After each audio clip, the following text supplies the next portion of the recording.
슝! 파편들은 항상 우주를 달려가고 있고 종종 우리 지구로 향해요. 우리 대부분은 그걸 지각하지 못하지만요. 그 파편들 대부분은 어쨌든 우리 대기로 들어올 때 타버리거든요.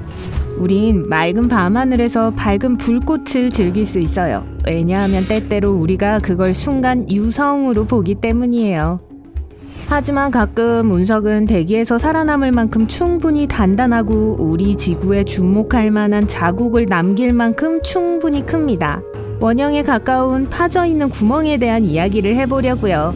애리조나 북부 콜로라도 고원에 자리 잡은 베링거 분화구는 우리가 운석 구덩이라고도 부르는 그릇 모양의 태가 있는 구덩이예요. 겨우 5만 년 전에 형성되었기 때문에 비교적 젊어요. 시속 41,842km의 엄청난 속도로 충돌했던 거대한 철 운석이 있었어요. 이게 너무 세게 폭발해서 운석은 놀랍게도 1억 7,500만 톤의 바위를 파냈어요. 다니엘 M. 베링거가 이 분화구를 처음 확인했어요.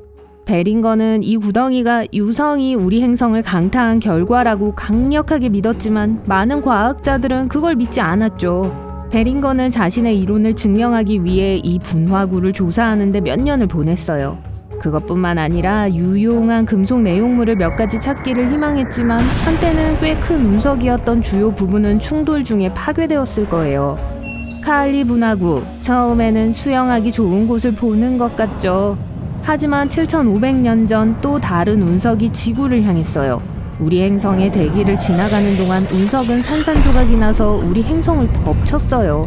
이렇게 해서 카알리 운석 분화구 필드가 형성된 거예요.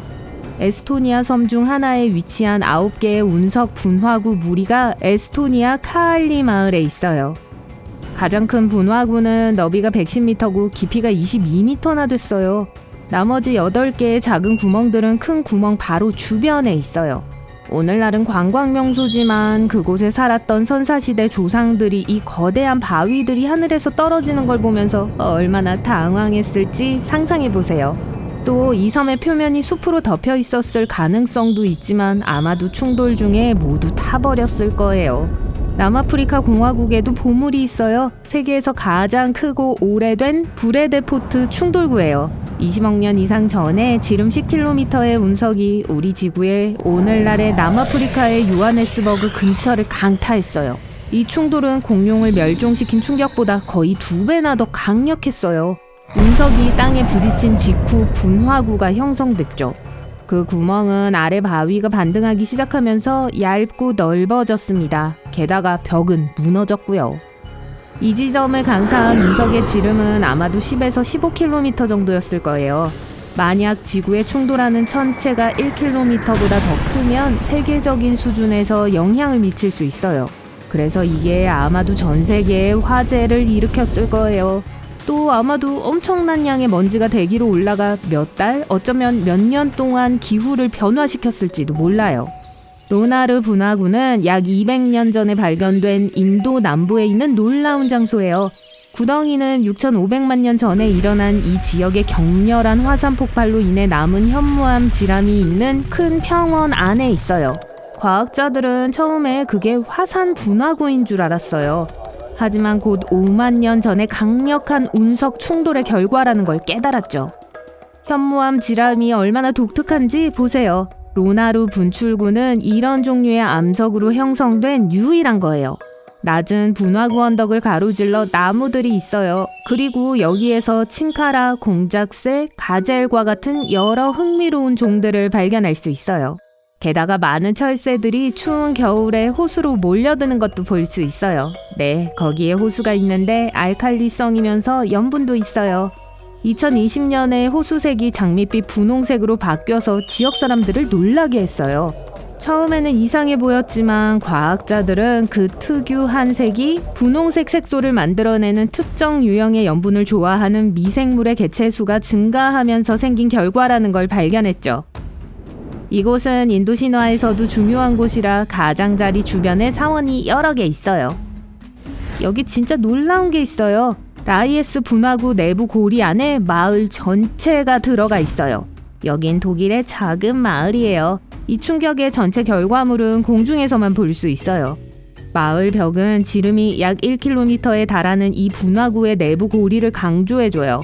그게 아마도 분화구를 형성하는 운석의 크기일 거예요.